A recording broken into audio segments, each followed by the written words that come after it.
ஓம் மங்களேஷாய வித்மகே சண்டிகா பிரியாய தீமகி தன்னோ சம்ஹார பைரவ பிரச்சோதயாது. நெக்ஸ்ட் ஜென் ஆஸ்ட்ரோ நேயர்கள் அனைவருக்கும் ஆஸ்ட்ரோ பூர்ணாவின் அன்பார்ந்த வணக்கங்கள்.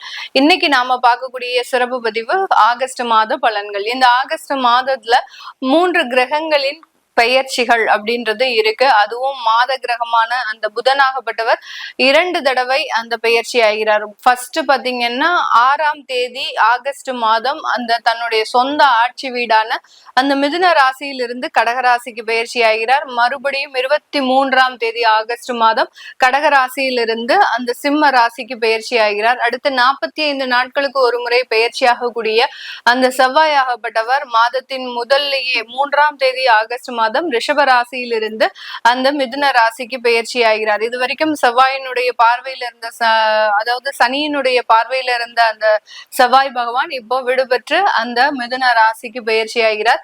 இந்த மாதத்துல அந்த எப்பொழுதும் மாத கிரகங்கள் மாத பலன்கள் கணிக்கும் போது நம்மளுடைய மாத கிரகமான அந்த நவகிரகங்களின் தலைவன் அப்படின்னு சொல்லக்கூடிய அந்த சூரியன் 17ஆம் தேதி ஆகஸ்ட் மாதம் தன்னுடைய சொந்த ஆட்சி வீடான அந்த சிம்ம ராசிக்கு பயிற்சி ஆகிறார். இந்த மாதம் முழுமையாக பாத்தீங்கன்னா சுக்கிரன் ஆகப்பட்டவர் மாதத்துல 25 நாட்களுக்கு 23 நாட்களுக்கு ஒரு முறை பயிற்சியாக கூடிய அந்த சுக்கிரன் இந்த மாதம் தொடக்கத்திலேயே அந்த கன்னி ராசியில நீச்சம் பெற்று இருக்கிறார். இந்த மாதம் முழுமையாக சுக்கிரன் நீச்சத்துலதான் இருக்க போறார். வக்ர சனியினுடைய பார்வையில இருக்கிறார். இதுதான் இந்த மாதத்துல இருக்கக்கூடிய கோச்சார கிரகங்களின் நிலவரங்கள். இதனுடைய தன்மையை பொறுத்து ஒவ்வொரு ராசி என்பர்களுக்கும் உண்டான மாத பலன்கள் அப்படின்னு கணிக்கும் போது அதுல முக்கியமா இடம்பெறக்கூடிய கிரகங்கள் பாத்தீங்கன்னா சுக்கிரனும் செவ்வாயும் தான். இந்த சுக்கிரனும் செவ்வாயை பொறுத்து இந்த மாதம் ஒவ்வொரு ராசி என்பவர்களுக்கும் எந்த மாதிரியான ஒரு மாற்றத்தை கொடுக்க போகுது அப்படின்றத இந்த பதிவுல தெளிவா பார்க்கலாம். இந்த சேனலை முதல் முறையா பாக்குறவங்க சப்ஸ்கிரைப் பண்ணிக்கோங்க. பெல் பட்டன்ல ஆல் ஆப்ஷன் சூஸ் பண்ணிக்கோங்க. கன்னி ராசி என்பர்களுக்கு இந்த கன்னி ராசி என்பர்கள் தன்னுடைய வேலையில ரொம்ப கவனமாக இருப்பாங்க. அதே சமயம் கடன் வாங்கி சில இடத்துல கடன்ல நிர்பந்திக்கக்கூடிய ஒரு சூழல் அப்படின்றது இவங்களுடைய லைஃப்ல எப்போதுமே டிராவல் ஆகும்.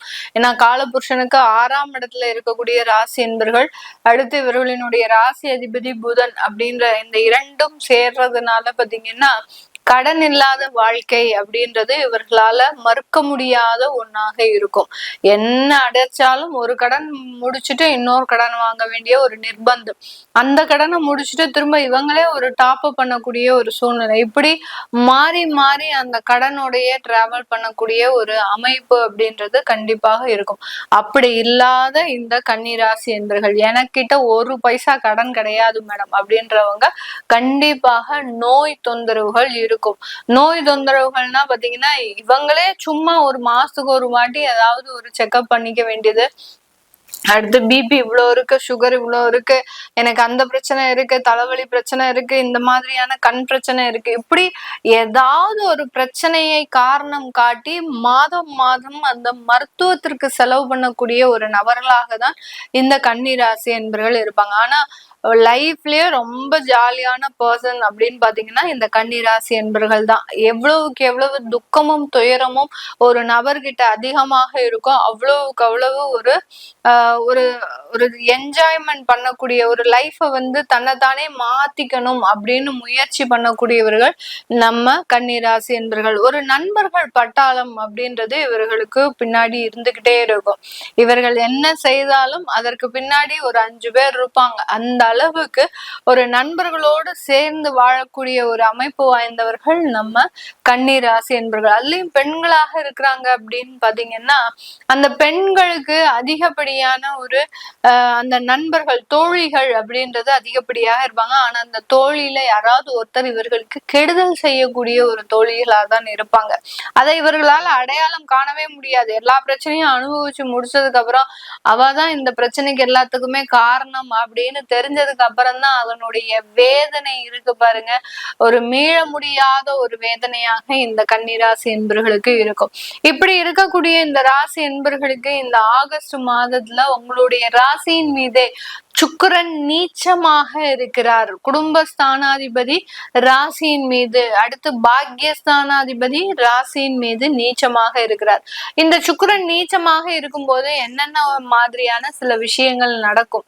ஒரு கிரகம் உச்சமாக அடைவதற்கும் ஒரு கிரகம் நீச்சமாக அடைவதற்கும் உண்டான டிஃபரன்ஸே பாத்தீங்கன்னா வேற விதமாக இருக்கும். ஒரு கிரகம் உச்சமாக ஒரு நல்ல ஸ்தானத்துல இருக்கு அப்படின்னா அவர்களினுடைய வளர்ச்சிகள் அப்படின்றது அபரிமிதமாக இருக்கும். அது மாதிரியான எதிர்பாராத வளர்ச்சிகள் அப்படின்றது இருக்கும். அதே கிரகம் உச்சமாக இருந்து கெடுதல் ஸ்தானத்துல 6, 8, 12 இருக்கு அப்படின்னா அந்த இடத்துல பாத்தீங்கன்னா கெடுதல் பலன்கள் அப்படின்றது அளவுக்கு அதிகமாக நீங்க எதிர்பாராத அளவுக்கு அந்த கிரகங்கள் அந்த வழியை கொடுத்துரும். இதே இது நீச்ச கிரகங்களாக இருக்கு. நீச்சம் அப்படின்னு சொன்னாலே அந்த கிரகம் வலிமையற்றதாக காணப்பட போகுது. அந்த வலிமையற்று இருக்கும்போது அது எந்த ஸ்தானத்துல இருக்கு, அது நல்ல இடத்துல இருந்தாலும் கெடுதல் தான், கெட்ட இடத்துல இருந்தாலும் கெடுதல் தான். அதனால நல்ல இடத்துல இருந்ததுன்னா கிடைக்க வேண்டிய விஷயங்கள் தாமதமாக கிடைக்கும், தேவையான நேரத்திற்கு யூஸ் ஆகாது. அதுதான் அந்த நீச்சத்தினுடைய தன்மை. இப்போ இந்த கன்னிராசி என்பவர்களுக்கு இந்த நீச்ச சுக்கிரன் சனியினுடைய வக்ர பார்வையில இந்த மாதத்துல இருக்கிறார். இதனால இந்த கன்னிராசி என்பர்கள் வயது மூத்தோர்கள் கிட்ட ரொம்ப கவனமாக இருக்கணும். அதுலயும் சின்ன குழந்தைங்க, அடுத்து பாத்தீங்கன்னா கல்லூரியில படிக்கக்கூடியவர்கள், அடுத்து பாத்தீங்கன்னா விவரமே தெரியாது ஒரு 13 வயசு 13ல இருந்து 15 வயதுக்குள்ள இருக்கக்கூடியவர்கள், இவர்களுக்கெல்லாம் ரெண்டும் கட்டான, அதாவது என்னதுன்றதும் தெரியாது, இது நடந்தா என்ன பாதிப்பு அப்படின்றதும் தெரியாது. அந்த விவரம் தெரியாத வயது இருக்கக்கூடியவர்கள் அந்த வயது மூத்தோர்கள் கிட்ட, அதாவது ஒரு 35 வயதை கடந்திருப்பாங்க பாருங்க, அவங்க கிட்ட ரொம்ப கேர்ஃபுல்லா இருக்கணும். அவங்களால பாதிப்பு அப்படின்றது இவர்களுக்கு அதிகப்படியாக இருக்கும். எதையாவது சொல்லி ஆசை வார்த்தை காட்டி இவங்களை ஏமாற்றுறதுக்கு உண்டான ஒரு நேரம். ரொம்ப கவனமாக இருக்கணும் இந்த கன்னிராசி என்பவர்கள். அப்படி கவனமாக இல்லாத பட்சத்துல இதனால ஏதாவது பாதிப்புகள் அப்படின்றது இந்த 1 மாத காலகட்டத்திற்கு இருக்கு. உங்களுடைய தசாபுத்திகள் நல்லா இருந்தது அப்படின்னா ரொம்ப பயப்பட வேண்டிய அவசியம் கிடையாது. சில பேருக்கு இவர்களினுடைய பிரார்த்தனைகள், இவர்களினுடைய பூர்வ புண்ணிய ஸ்தானம், அடுத்து பாத்தீங்கன்னா பாக்கியஸ்தானம், இது எல்லாமே நல்லா வேலை செஞ்சுட்டு இருக்கும் போது அதனால எந்த பாதிப்புகளும் வராது. கோச்சார நிலவரப்படி இந்த மாதிரியான பாதிப்புகள் இருக்கு. அதுல நிறைய பேர் பாதிக்கப்படுவாங்களா அப்படின்னு கேட்டீங்கன்னா கண்டிப்பா கிடையாது. எங்கேயாவது கெடுதலான பலன்கள் இருக்கும்போது கண்டிப்பா அந்த இடத்துல பாதிக்கப்படக்கூடிய ஒரு அமைப்பு அப்படின்றது இருக்கு. அதனால இந்த கன்னிராசி என்பவர்களுக்கு இந்த மாதிரியான இடத்துல கவனமாக இருக்கணும். அடுத்து பாத்தீங்கன்னா பணம் கொடுக்கல் வாங்கல்ல ரொம்ப கவனமா, யாராவது தெரியாத நபர்கள் உங்களுக்கு நிறைய உதவி பண்றாங்க அப்படின்னு சொல்லி அவங்க கிட்ட போய் கடன் வாங்கும் போது அவங்க உங்களுக்கு தெரியாத நபர்கள் எப்படி பணம் கொடுக்க முடியும்? அதுல ஏதாவது ஒரு சிக்கல் இருந்தா தானே பணம் கொடுக்க முடியும். அதனால ஏதோ ஒரு சிக்கலை வச்சுதான் உங்களுக்கு பணம் கொடுப்பாங்க. அதுல ரொம்ப கவனமாக இருக்கிறது நல்லது. சில பேருக்கு லாட்டரி அடிக்க போகுது, யோகம் இருக்கு அப்படின்னு சொல்லிலாம் பணம் வாங்குறதுக்கு உண்டான ஒரு நேரம். இது எல்லாத்துலயுமே இந்த கன்னிராசி என்பர்கள் ரொம்ப கவனமாக இருக்கணும். அப்படி இல்லாத பட்சத்துல தேவையில்லாத இழப்புகளை சந்திக்கக்கூடிய ஒரு நேரம். உங்களுடைய அஷ்டமாதிபதி 10ஆம் இடத்துல இருக்கிறார். இந்த 10ஆம் இடம் அப்படின்றது தொழில் ஸ்தானம், கர்மஸ்தானம். அதுல அஷ்டமாதிபதி இருக்கிறதுனால வேலையில பாதிப்புகள் வரும், வேலையை விடக்கூடிய ஒரு சூழ்நிலைகள் வரும், வேலை மாற்றம் செய்யக்கூடிய ஒரு அமைப்புகள் அப்படின்றது இந்த கன்னிராசி என்பர்களுக்கு வரக்கூடிய ஒரு நேரமாக தான் இந்த ராசி என்பர்களுக்கு இருக்க போது. இந்த ராசியில இருக்கக்கூடிய நட்சத்திர அன்பர்கள், அதாவது உத்திரம் நட்சத்திர அன்பர்களுக்கு இந்த இடத்துல இடமாற்றங்கள் அப்படின்றது ஒரு முக்கியத்துவம் வாய்ந்த ஒரு பலனாக இருக்கு.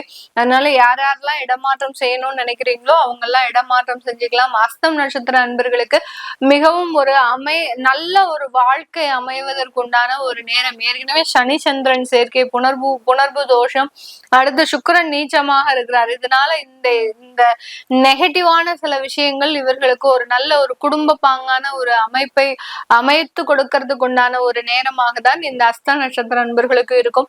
ஒரு தனிமையில விடப்பட்ட இந்த கன்னிராசி என்பர்களுக்கு ஹஸ்த நட்சத்திர அன்பர்களுக்கு இந்த காலகட்டம் ஒரு புத்துணர்ச்சியை கொடுக்கறதுக்கு உண்டான ஒரு நேரம். எல்லா இடத்துலயும் சில வெற்றிகள், எல்லா இடத்துலயும் சில வாய்ப்புகள் அப்படின்றது ஹஸ்தம் நட்சத்திர அன்பர்களுக்கு முழுமையாக கிடைக்கக்கூடிய ஒரு நேரமாக இருக்கும்.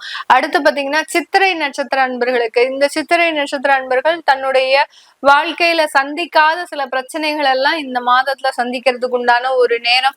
சில இடத்துல பாத்தீங்கன்னா வேலை ரீதியான உயர் அதிகாரிகள்னால சில பிரச்சனைகள் அப்படின்றது கண்டிப்பாக இருக்கும்.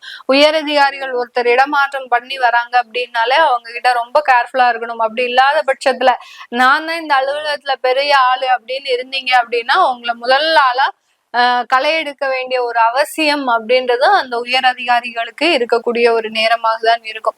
இது எல்லாமே நம்ம கோச்சார நிலவரப்படி பலன்களை கணிச்சு சொல்லியிருக்கிறோம். உங்களுடைய திசா புத்திகள் அப்படின்னு பொறுத்து, அதாவது இந்த கன்னிராசி என்பர்கள் இப்போ நடந்துட்டு இருக்கிறது கூடிய திசா புத்தி பாத்தீங்கன்னா குரு திசை, ராகு திசை, இந்த மாதிரியான திசா புத்திகள்லாம் இருக்கும்.